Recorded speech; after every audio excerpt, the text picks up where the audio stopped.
It's an example of leveraging. And Silicon Valley loves leverage.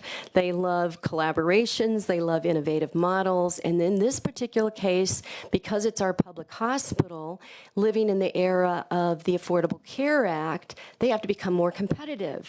So they are using this as a financial model as well as building their business model for sustainability. So we're really excited that the arts can play a role in such an important civic project. Silicon Valley also loves, they invest a lot in basic needs, so the idea that this is health related, and the fact that it serves the poorest children and families in Silicon Valley. I mean, the other, maybe unknown fact about Silicon Valley is we have a lot of poverty, as I know Assemblyman Chu understands, so that we have pockets of poverty within this incredible wealth. So for the arts to play a role that is a positive role that not only increases access to those who don't have access, but also to improve the business model for a public hospital, very exciting. The third project I want to highlight is called the Creative Center at Japantown Square. This has been 15 years in the making and is an example of how the arts can play a creative placemaking and revitalization, economic vitality. We're going to be part of, this is a 60,000 square foot facilities that is in schematic design at the moment, and it will house not only the cherished San Jose Taiko, the arts organization of San Jose, but also dozens of other arts organizations. And why Silicon Valley is attracted to this is they love the new business models that the 21st century arts community, I think, has to embrace new ways of doing business. So this is about lowering overhead for the ecosystem. But it's also about connecting to the Japantown community and the incredible history and cultural heritage that are there, and making it a place that the community feels pride in, and certainly activates their neighborhood. So those are three examples of the kinds of things that have bridged the divide, if you will, between Silicon Valley and the arts community from the standpoint of raising the value and visibility of the arts. And we certainly have more work to do, but I'd like to point out that we are a recipient of state funding, and we feel a strong partnership with the California Arts Council, and that we leverage your funds to actually do the kind of work that I've shared today. And so I guess I'm here to thank you for the investments that you make, but also to underscore that the character of our state is defined by the choices we make. And as legislators, you have to make choices every day. It's where do you spend your time and what do you champion? And I think it's just important for everyone to remember that the investment that you make in the cultural sector creates jobs, inspires a creative workforce, builds the next generation of creatives, or helps to build that next new innovator. And it's really important work. And so I'm very proud to be part of it. Thank you. Thank you. Thank you so much, Ms. Martinez. We'll next hear from Elizabeth Minoyan, who's coming all the way from Pennsylvania to join us. So, wow. From Pittsburgh. Well, we really appreciate you traveling here, and look forward to your presentation and a good discussion. Great. Well, thank you for inviting me and allowing me this really wonderful opportunity to speak to you, but also to learn about these other great initiatives in the state of California. And gosh, I hope I can find some partnerships in this room for future projects. So again, thank you. The Land Art Generator Initiative has created a platform to reimagine our future energy landscapes through a creative lens. We invite interdisciplinary teams from around the world to conceive of large-scale public artworks that have the added benefit of creating utility-scale clean energy. So we are asking teams to think of renewable energy technologies as the medium for our works. In addition to a wide range of programming, we hold an international design competition on a biennial schedule. And what you're seeing here is a submission from our 2010 competition for sites in Dubai and Abu Dhabi.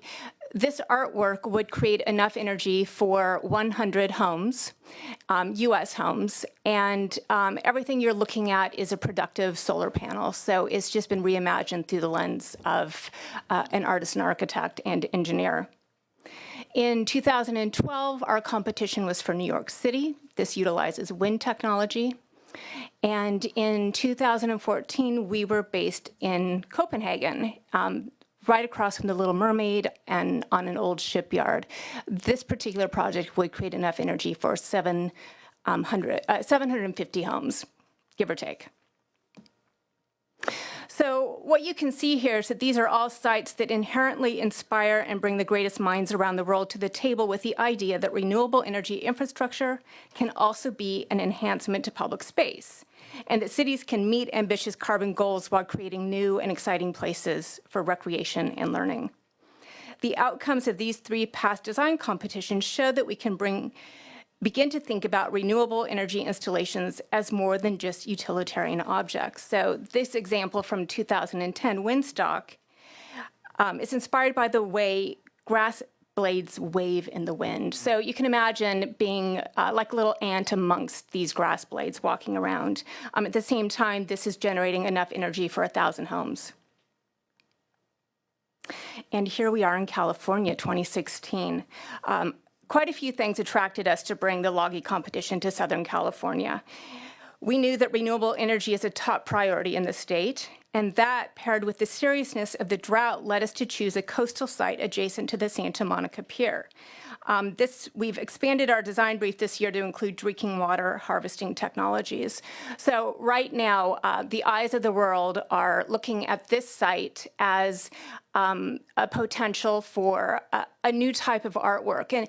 And this portfolio is going to be fantastic because it is our first coastal site and will actually create a portfolio that coastal sites around the world can look at and choose artworks out of. The competition closes in a few days on May 15th, and selections will be made and announced in October at the LA Convention Center for Greenbuild 2016, where we'll have an exhibition, along with exhibitions in the city of Santa Monica. Now, for every competition, we create unique educational materials, such as our field guide to renewable energy technology, art and energy cards, and many others. These are mostly free downloads on our website, and they're accessible to young people, to adults, professionals, university students, really anyone. Last year, we did something new. We launched a youth prize for middle school and high school students with the intention of building a global community of young people equipped to design our energy landscapes. And we were absolutely thrilled when we were invited to speak by the Museum of Art and History, MOA, in Lancaster, to the school board meeting in the Antelope Valley of California. The reception was fantastic, and Donita Wynn, the chair of the school board, declared that the Antelope Valley was going to win. And I can say behind the scenes that it looks like, in fact, they might. There are several high schools and middle schools right now in the Antelope Valley designing for this youth competition. But what we were really thrilled to see is that she took this so seriously and reached out to the high schools, went out door to door to these high schools and talked to the teachers and principals about participating.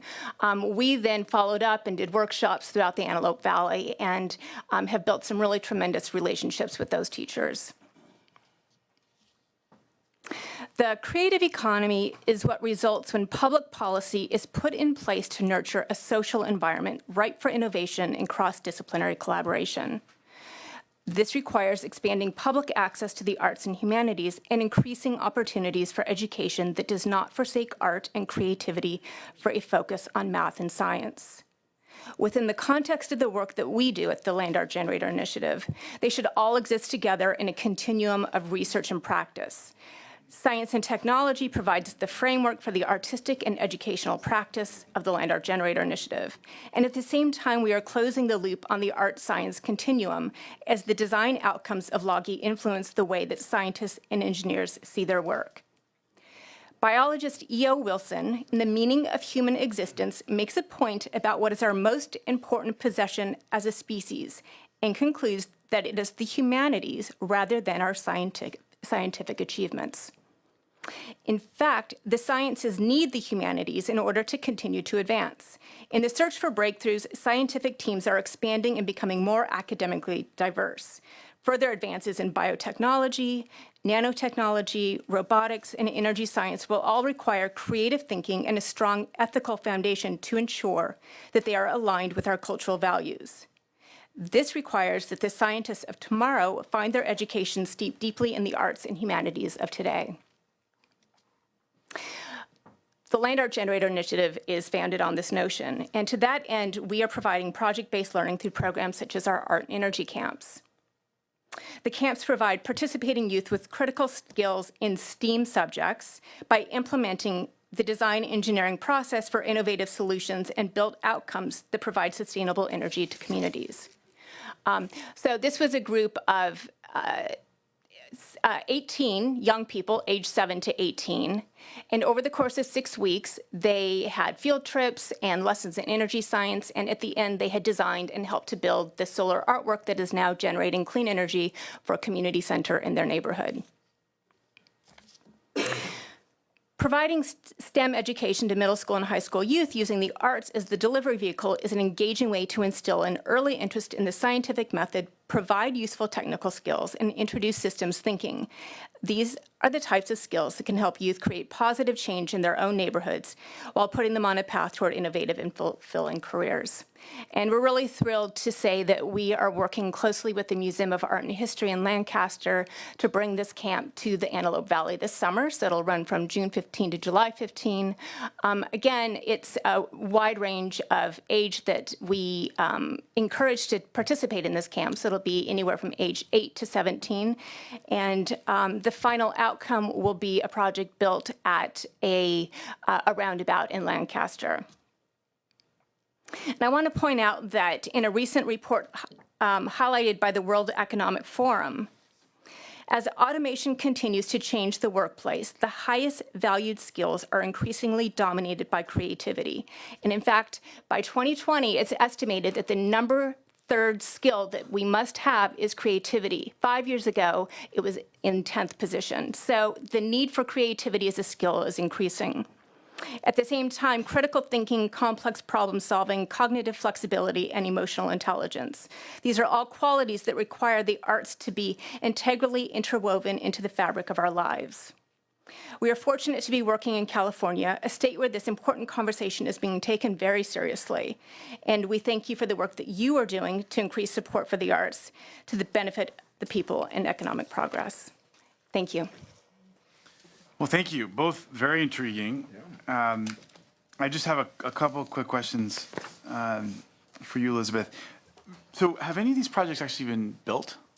Okay, so we started the project in 2010, and of course, this is the question we get more than anything. We're building the first project in Pittsburgh.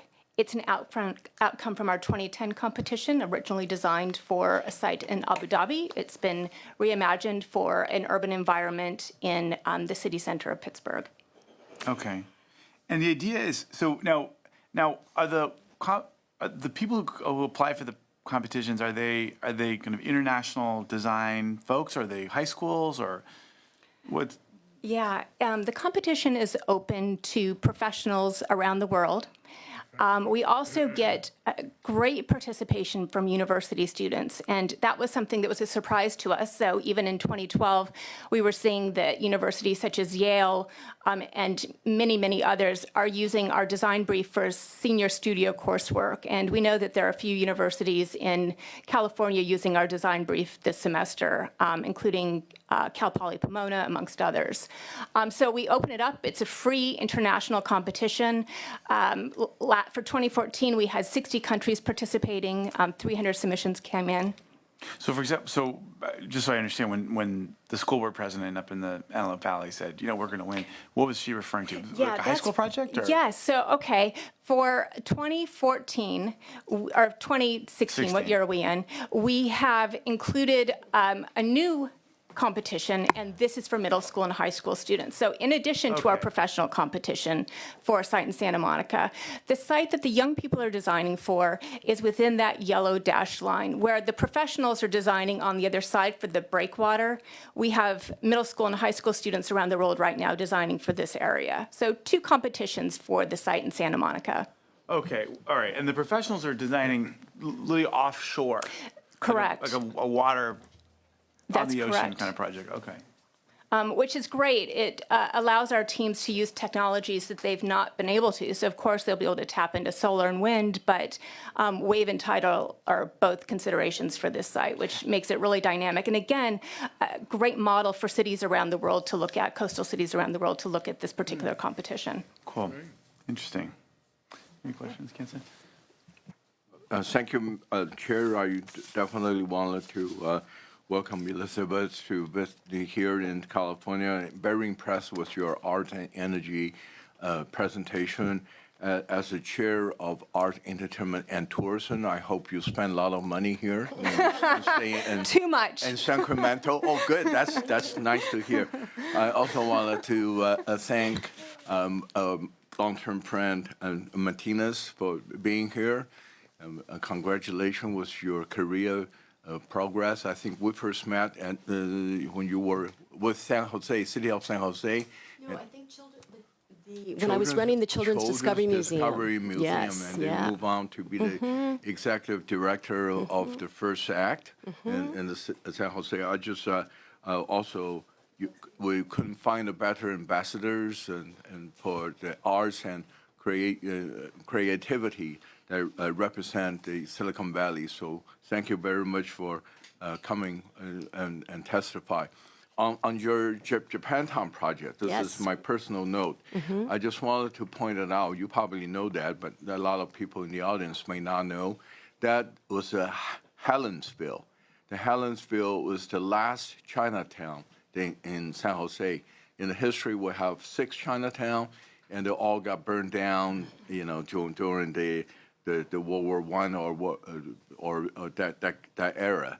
And Helenville was the last Chinatown that in the history of San Jose. So I'm hoping when you consider the here, you know, and remember the history of the early Chinese immigrant and that in that area. You'll be happy to note that there's a memory walk that goes through the Park Plaza and through our building, and that has absolutely essentially brings relics from some of the Chinatown that they found into that memory walk. And so both the Japanese community and Chinese community be very well represented in the art that's in the Park Plaza and inside the facility. Thank you. And that's right. That's near downtown. It is in Japantown is right outside of downtown. It's really walking distance, but it's a little bit of a walk. And Which direction? I was just there it's for the convention. Jackson. It's between Jackson and South of Taylor. downtown. And Jackson and Taylor and 7th and 6th. This is about a 6-acre site of which just we're part So of. past the cathedral, kind of just heading from the Cesar Chavez Plaza Oh, no, it's farther than that. It's up toward the stadium. do you know All right, I'll look Guadalupe it up. River Park? You'll have to come and visit Okay, us. all right, Come okay. for our grand opening. When's it opening? Probably in three years. Okay. So we're, fantastic. again, just in schematic design. Very exciting project, and it's going to really help our arts ecosystem. That sounds great. It sounds fantastic. You already have a beautiful artsy town too, so. Well, I really appreciate both of you. In fact, this was very special for the two of us because we had Santa Monica and San Jose, so it was a tailor-made panel. So thank you so much. Thank you. You're welcome. We now move to public comment period, where we'll give members of the public an opportunity to weigh in and add their voices to the many perspectives that we've heard today. And so, do we have anyone who wants to make public comment? Take that opportunity. Okay. Well, I wanted to just reiterate my real thanks. I think we heard from some fantastic innovators in this in this area of the creative economy. We heard both data, we heard concrete examples, and it just underscores to me how important this area is for continued investment from the state, from the public sector, and how much extraordinary creativity can come out of little investments that are made along the way by us here in the legislature and the state government. And so I just am really appreciative of the immense creativity that we heard from and all of the stories that go behind it, and just the lives that are being changed by the work of the people who we heard from today. So thank you so much, and love my vice chair to have the opportunity to close. Just want to thank you all and for being here this afternoon. Thank you. Let me give a very special shout out to Lauren Pizer-Maines, our wonderful staffer on this committee. These hearings take a lot of work, and Lauren's worked really hard over the last few months in helping to pull this together, and it, I think, just pulled together a really wonderful, diverse series of voices. And so I thank you, Lauren, for all your hard work. Our plan, we're looking at several hearings coming up. One of them, as I mentioned, has to do with looking at the TV film tax credit. But there's also several others that are in the works, so be on the lookout as this committee continues. We're also always looking for ideas.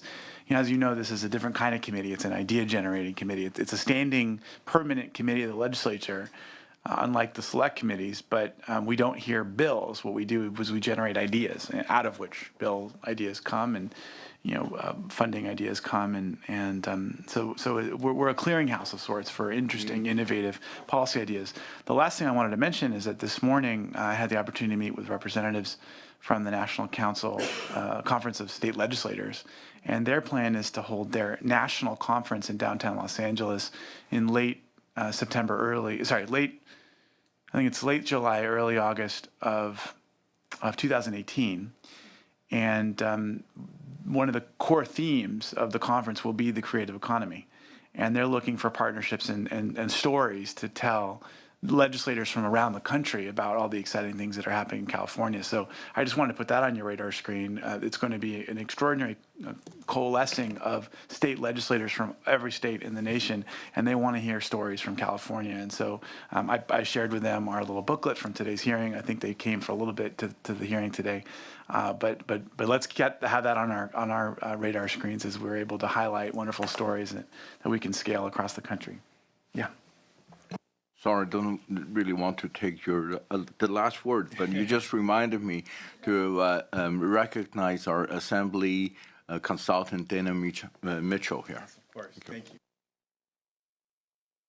With that, this meeting is hereby adjourned. Thank you. Thank you.